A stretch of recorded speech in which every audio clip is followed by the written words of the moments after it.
se aparta de la doctrina de la iglesia. Por ejemplo, ahorita el superior de los jesuitas, el superior general de los jesuitas, dice que Satanás no existe, que es simplemente la representación del mal, pero que Satanás no existe.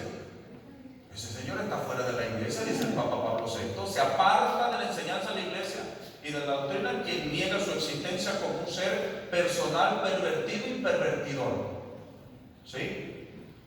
Y así hay muchos, ¿no?, que no creen y que nuestros dioses no permiten el exorcismo. ¿Por qué? Pues porque los mismos obispos no creen en el diablo, que van a creer en el exorcismo. Entonces, ahí vamos. Adhesión exagerada a los ritos antiguos. Con la misma medida deben ser juzgados los conatos de algunos enderezados a resucitar ciertos antiguos ritos y ceremonias. La liturgia de los tiempos pasados merece ser venerada sin duda ninguna, pero una costumbre antigua, fíjense qué importante lo que dice el Papa, una costumbre antigua no es ya solamente por su antigüedad lo mejor, ¿sí? No porque sea antigua quiere decir que es lo mejor, tanto en sí misma cuanto en relación con los tiempos sucesivos y las condiciones nuevas. También son dignos de estima y respeto los ritos litúrgicos más recientes, porque han surgido bajo el influjo del Espíritu Santo que está con la Iglesia siempre hasta la consumación de los siglos. Esto no se está refiriendo, porque ahorita a ustedes se les puede venir la misa tridentina, no se refiere a esto. Se está refiriendo a ritos de la iglesia naciente. Ojo, que es más bonito, porque en la iglesia naciente se hacía esto. No por ser antiguo, dice el Papa, quiere decir que sea lo mejor. Entonces, de ese chiste, como dicen algunos, tendríamos entonces que consagrar en el cuero de un burro, porque antes algunos así le hacían, ¿no? Pero en algunos lugares, aparte de consagrar el pan y el vino, en algunos lugares que se llegó a haber exceso, consagraban leche, miel y otras cosas. Y eso la iglesia fue quitando y dijo, no, esto hay que quitarlo, esto no va.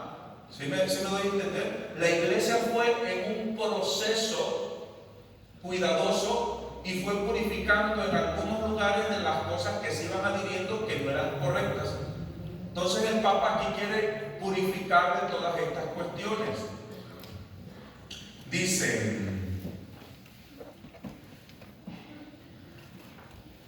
asimismo, ningún católico santo puede rechazar las fórmulas de la doctrina cristiana, compuestas y decretadas con gran utilidad por la Iglesia, inspiradas y asistidas por el Espíritu Santo en épocas recientes, para volver a las fórmulas de los antiguos concilios, ni pueden repudiar las leyes vigentes para retornar a las prescripciones de las antiguas fuentes del derecho canónico. Así, cuando se trata de la Sagrada Liturgia, no resultaría animado de un celo recto e inteligente quien deseara volver a los antiguos ritos y usos, repudiando las nuevas normas introducidas por disposición de la divina providencia y por la modificación de las circunstancias.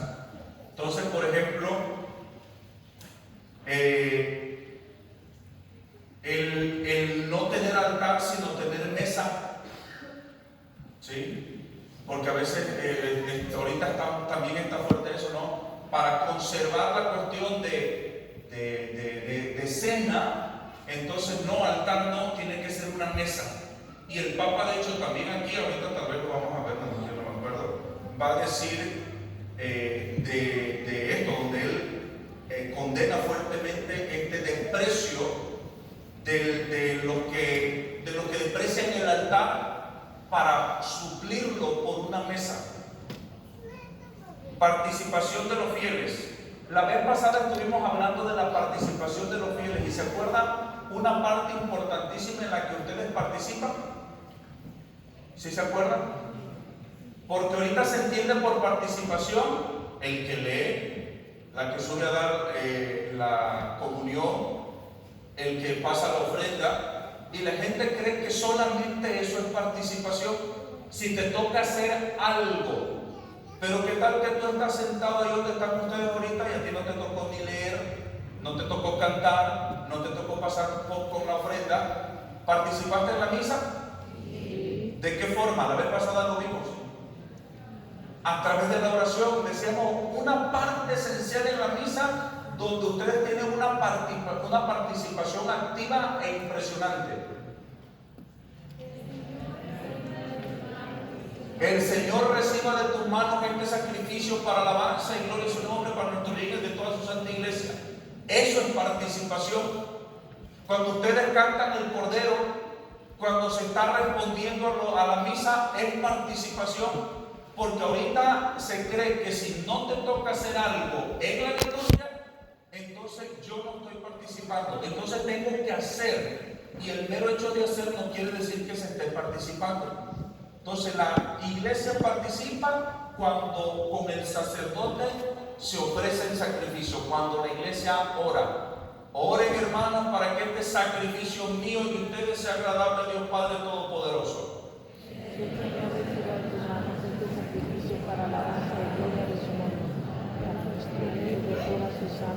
Y ahí la iglesia se está uniendo a la oración del sacerdote y ora con el sacerdote.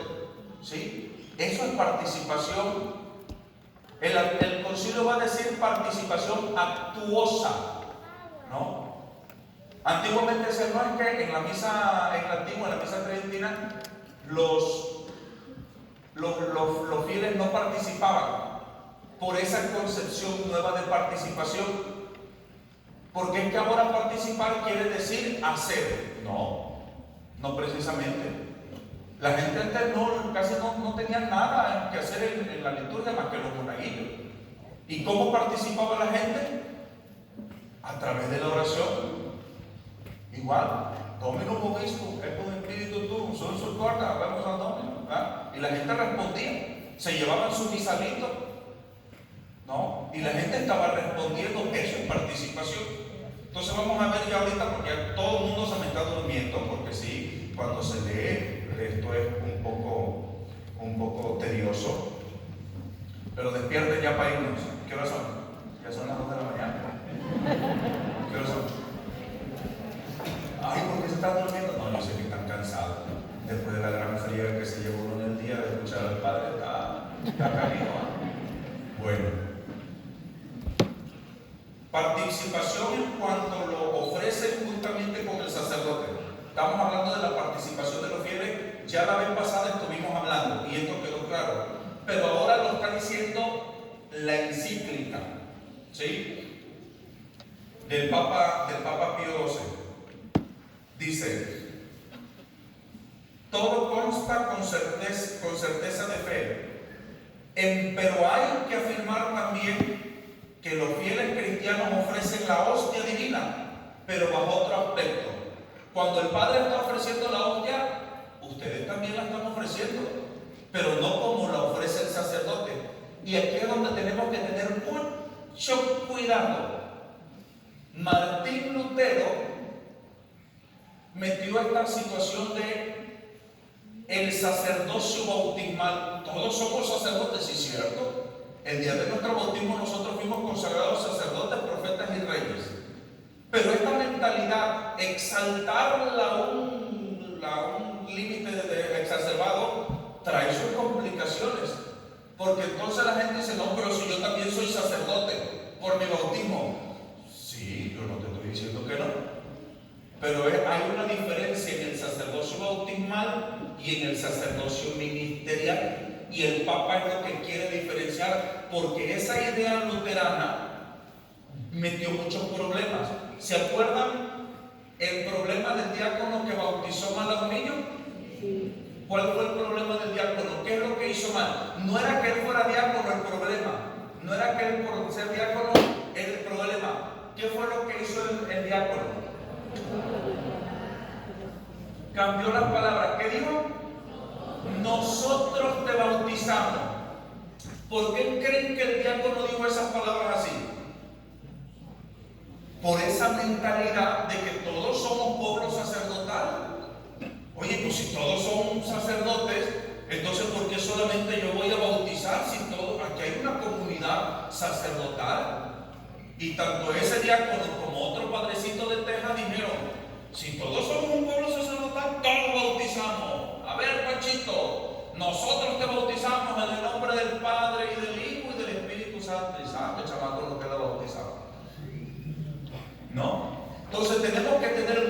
cuidado con esas ideologías. Eso yo lo pongo de ejemplo para que se den cuenta cómo las ideologías pueden llevarnos a errores graves.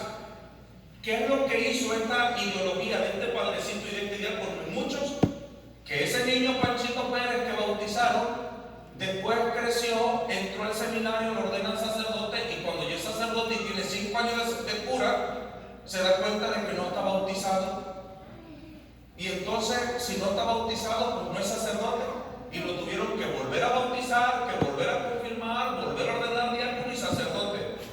¿Y qué pasó con las personas que comulgaron en la misa de ese padre? Ni una valió. ¿Y de las confesiones? Tampoco. Si se dan cuenta por qué es importante el estudio. Porque hay padrecitos que vienen con ideas. No, a ver, padrecito, guárdate tus ideas. Sí, somos un pueblo sacerdotal, claro que sí. Pero es muy diferente el sacerdocio ministerial al sacerdocio bautismal. A nosotros se nos da el sacramento del orden, a ti se te consagra por el bautismo. ¿Para qué? Para que como sacerdote tú tengas ciertas funciones como laico, mas no como ministro ordenado. Y no es que, aquí soy el fregón, no. La jerarquía nos ordena en el servicio. A mí Dios me ha confiado algo más grande, no es para que yo me infle como sapo y decir, yo soy el padre Gastón, aquí mis chicharrones de trena y ustedes se aguantan. No, yo soy el que tengo una obligación más de servirlos. ¿Sí me doy a entender? Sí. Bueno, ya nos vamos ahorita. Despiértense. Dice, así lo declara ya amplísimamente algunos de nuestros antecesores y doctores de la iglesia. No solo así habla Inocencio III de inmortal memoria. Ofrece el sacrificio los sacerdotes, sino también los fieles, ¿no? Pues lo que se realiza especialmente por el ministerio de los sacerdotes se obra universalmente por el voto de deseo de los fieles. Y estamos hablando de que los fieles también ofrecen, pero de diferente forma que el sacerdote, ¿ok? Y nos place aducir al menos uno de los múltiples dichos de San Roberto Bellarmino a este propósito. El sacrificio, dice, se ofrece principalmente en la persona de Cristo. Así pues, esa oración que sigue inmediatamente a la consagración es como una testificación de que toda la iglesia concuerda con la oración hecha por Cristo y de que ofrece el sacrificio juntamente con Él. Está significado por los mismos ritos. Los ritos y las oraciones del sacrificio eucarístico no menos claramente significan y muestran que la oración de la víctima la hace el sacerdote juntamente con el pueblo. De hecho, el sacerdote, le digo, cuando va a empezar, oren hermanos, ¿sí? Pide a la comunidad, oremos juntos, ¿sí? Ya hay padrecitos que dicen, oremos hermanos, no, oren hermanos. Y dicen, ¿para qué este nuestro sacrificio? Padrecito, lean el misal, pues, le cambian. No dicen el Señor está con ustedes. Lea el misal, no dice el Señor está, dice el Señor esté. Pero todo se empieza a cambiar. No, todos van cambiando. No, el misal dice, oren hermanos, para que este sacrificio mío y de ustedes, el sacrificio es nuestro, sea agradable a Dios. Entonces toda la comunidad va a ofrecer el Señor. Ustedes van a orar para que este sacrificio nuestro sea agradable a Dios Padre Todopoderoso. ¿Sí se debe entender esto? Sí, o mamá me está siguiendo el rollo que me cae en la boca. Sí, hay que decirle que sí, ya para que deje de dar, ya no vayamos. Entonces, se ofrece por todos, Cristo.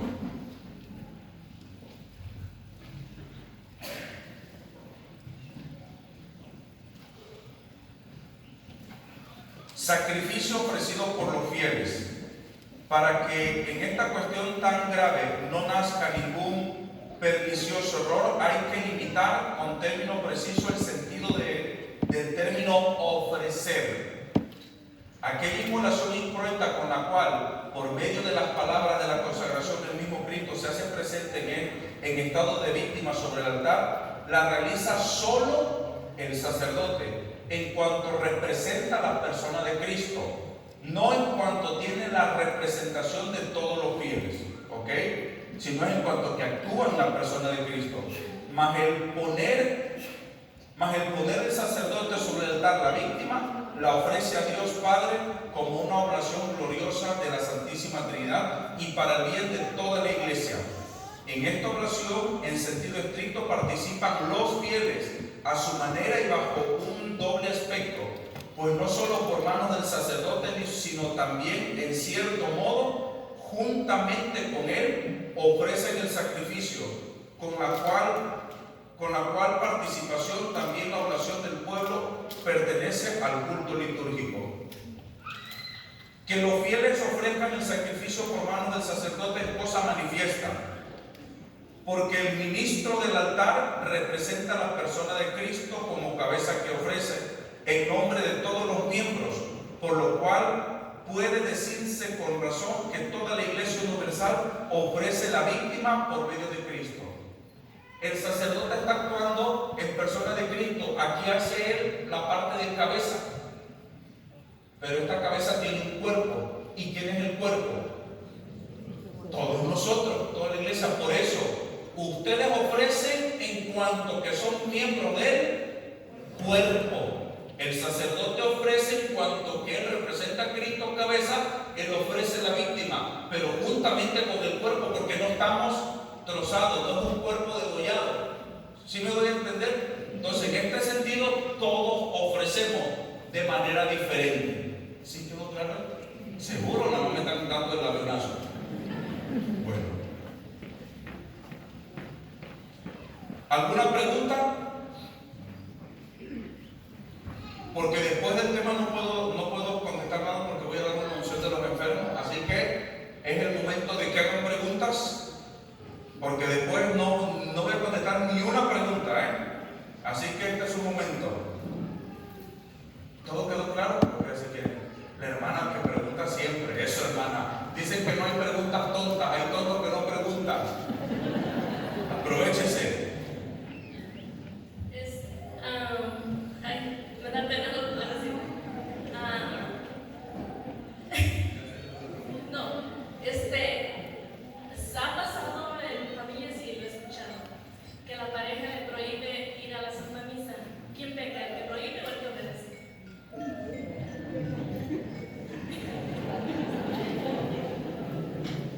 El apóstol San Pablo dice: esposas obedezcan a sus esposos. ¿Sí? La cuestión aquí es cuando la obediencia no te lleva a la salvación.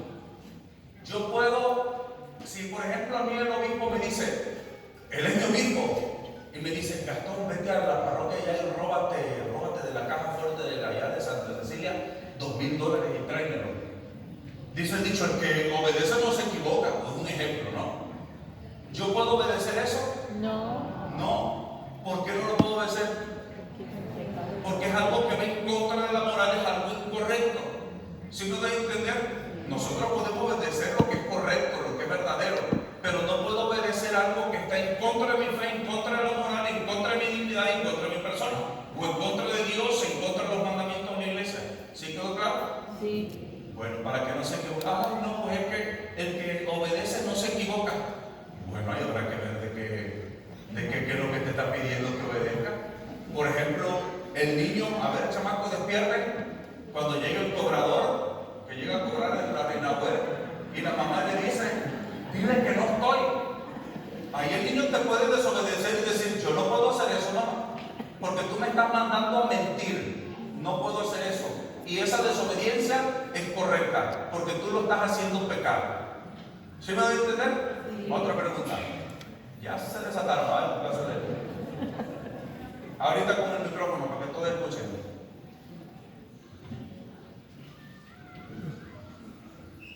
Bueno, yo tengo una pregunta acerca de que cuando el sacerdote ya consagró y tiene todo en el restaurante, en el altar, las hostias, y tiene todas las otras para ponerlas y ya para que vayan a los ministros de Eucaristía. Si un ministro de Eucaristía puede ir y meter la mano y echar las hostias a los demás. Ok, ¿Es correcto o es incorrecto? ok. No, no es correcto. Le corresponde al sacerdote preparar todo para que el ministro, que es, entre comillas, extraordinario, se limite exclusivamente a dar la comunión. Voy a poner un ejemplo. Ni modo que haya chamaco, lo tengo que poner, me va a tocar. Ustedes son esposos, ¿ok? Ustedes un día vinieron aquí al altar y se consagraron el uno para el otro. ¿Quién puede tocar a tu esposa? Nadie, solamente el esposo. ¿Quién puede tocar al esposo? Nadie, solamente la esposa. Nadie le puede tocar. ¿Sí? ¿Por qué? Porque se consagraron el uno para el otro. ¿A quién le corresponde tocar lo sagrado? Al sacerdote, porque yo me consagré para eso. De alguna forma, la iglesia, las cosas que están pasando últimamente, digo que haya ministros extraordinarios. Pero no es para que el ministro ya esté manoseando todo como si él fuera el ministro ordinario, no. Su acción debe ser limitada. Les platicaba un día que yo aquí les di una platiquita a los hermanos de ministros extraordinarios de la comunión, que en cierta parroquia de China donde yo estuve, yo era diácono, ¿no? Y cuando yo llegaba a la iglesia, que me tocaba servir como diácono, llegaba donde estaban todos los ministros extraordinarios apuntándose y todo, y llegaba yo y me decía, ya estamos completos, ya estamos completos. Y yo digo, excuse me. O sea, yo soy el ministro ordenado, ¿no? El diácono es ministro ordenado, al diácono le corresponde dar la comunión, porque él es ministro ordenado. De tal manera que si va a haber sacerdote, ministros ordenados, por ejemplo, como diáconos o acólitos instituidos, los que no son acólitos instituidos, diáconos, sacerdotes, se tienen que ir abriendo. ¿Por qué? Porque no es lo ordinario de ustedes. Y no es despreciarlo, no es que una humildad uno tiene que saber hacerse a un lado. Por ejemplo, cuando en las parroquias donde yo he estado, llega el señor obispo con su secretario y todo, y yo llego y beso el anillo de mi obispo, señor, excelencia, bienvenido, y fuga, me aparto de ellos. ¿Por qué? Uno estorba. Ahí ella trae todo lo que van a hacer sus cosas, yo me aparto para que ellos hagan todo lo que tienen que hacer. ¿Sí? Porque aunque yo soy sacerdote, también hay cosas que a mí no me corresponden. ¿Sí me doy a entender? Otra pregunta. Que esté relacionado con la Eucaristía. No van a salir, oiga, si es cierto que Paquita del Barrio sigue vivo, igual que Juan Gabriel y todo eso. Prende.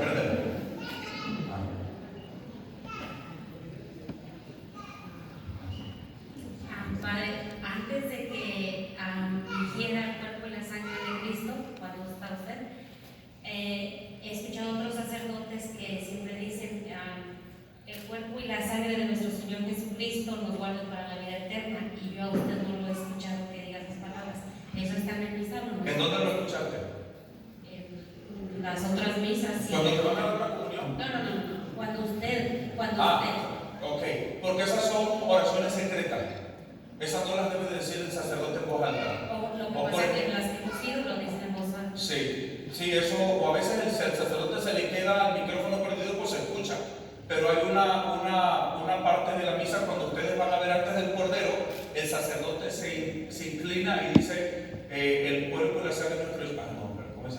Señor Jesús, la comunión de tu cuerpo y de tu sangre no sea para mí un motivo de juicio y condenación, sino que por tu piedad y tu amor me aproveche para expresar mi cuerpo y como remedio saludable. Es una oración que es para la espiritualidad del sacerdote, es para preparar. Eso es algo secreto del sacerdote, no es para la comunidad. Eso es, el sacerdote está orando. De hecho, quedaron como 3 oracioncitas nada más para el sacerdote. El misal del 62, el de la misa tridentina, tenía un montón de oraciones que hacía que el sacerdote estuviera en fe, le recordaba a cada momento lo que estaba haciendo, la dignidad de lo que estaba haciendo. Ahorita como nada más quedaron como 3 oracioncitas y una misa, ¿sí? Y luego, por ejemplo, cuando el sacerdote comulga dice, en latín hay palabras por nombre nuestro Jesucristo, custodia en ánima mea, la vida eterna, por la comunión de tu cuerpo y tu sangre no sea para mí motivo de juicio. Ya me confundí con otro. No, el cuerpo y la sangre de Cristo me guarda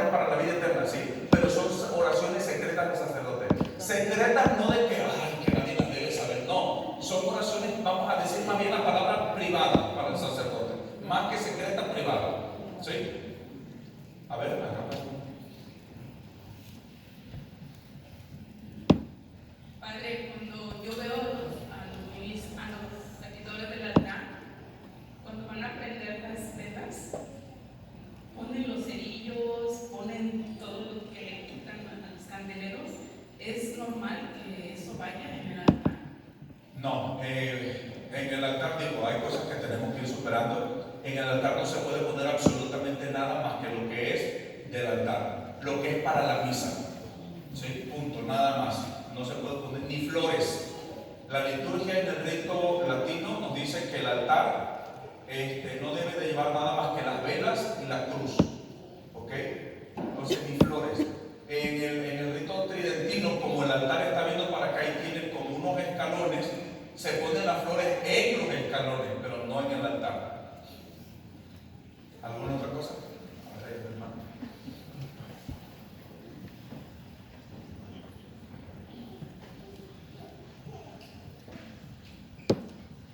Buenas tardes. ¿Puede un sacerdote omitirlo el lavado de manos en lugar de lavarse las manos, ponerse qué? O sea, No me río de usted, que ya lo cuento que ahorita le digo. Ok. Ay, Dios mío. No, hermanita, mire, fíjese. No me río de usted. La pregunta es muy buena.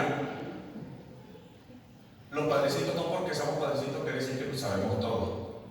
Y en liturgia, ahorita hay unas deformaciones terribles de que se cometen unos errores gravísimos porque no sé. La liturgia es a lo que menos se le da importancia en estos tiempos. Nosotros cuando nos van a ordenar, antes de ordenarnos, nos enseñan a cómo celebrar la misa. Y se celebra una misa que se llama la misa seca. ¿En qué consiste la misa seca? Que es un seminarista que va a hacer todo como si fuera la misa, porque van a estar sus maestros y lo van a estar viendo que haga los gestos que la iglesia manda. Pero no hay consagración porque no está ordenado, ¿no? Entonces, como hay muchos que tuvieron una pésima formación, creen que lavarse las manos es para quitarnos la mugre. No, el lavado de manos tiene un sentido ritual. Se pudiera omitir, bueno, si no hay agua que se olvidó y que ya está la misa, o sea, no afecta el rito, ¿ok? Pero tiene su sentido. Muy importante que el sacerdote se lave. De hecho, ustedes no me han visto que yo me lavo las manos así. Yo me lavo la punta de los dedos porque el sentido es, el sacerdote ya se ha lavado con el sacramento de la confesión. Pero si hay algo que queda, el sacerdote, si antes de ir a consagrar, hace una oración, por si hay algún pecado, dice, lávame, Señor, de todo mi delito, límpiame de todo mi pecado, porque ya va a hacerlo más sagrado que es la misa. ¿Sí me doy a entender? Entonces, omitir o ponerse gel, pónganme gel. No, es que no es porque la mano no esté sucia, sino es un ritual que le recuerda al sacerdote la pureza que tiene que tener del corazón. ¿Me explico? No afecta la validez del rito, pero es una omisión muy grande. ¿Ok? ¿Hay alguna hermanita atrás? ¿Otra hermanita que quiere preguntar algo?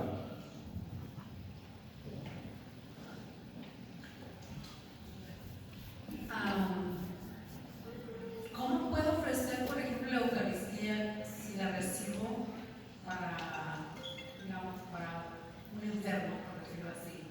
Lo que yo sabía era que cuando la elevan, la Sagrada Hostia que la consagraron, cuando se eleva, que ese es el momento adecuado para uno ofrecerlas, ¿correcto? El momento para ofrecer es desde el que se está el sacerdote haciendo el ofrecimiento, cuando ya preparó el altar. Ustedes han visto la película El Gran Milagro. Es que esa película es basada en una revelación y es real, porque cuando el sacerdote está ofreciendo, es Cristo que está ofreciendo al Padre lo que va a ser el cuerpo de Cristo, lo que es su cuerpo, ¿no? En el momento del ofertorio, cuando el sacerdote está haciendo el ofertorio, es en el momento donde todos nosotros tenemos que hacer nuestra ofrenda, ¿sí? Es en el momento donde debemos de pedir por los que se han encomendado en nuestras oraciones, por los enfermos, por las almas del purgatorio, ¿sí me explico? En el momento de las ofrendas, porque es en el momento donde el sacerdote está haciendo la ofrenda, y en ese momento, junto con todo, el sacerdote con la patena ofrece todo lo de nosotros.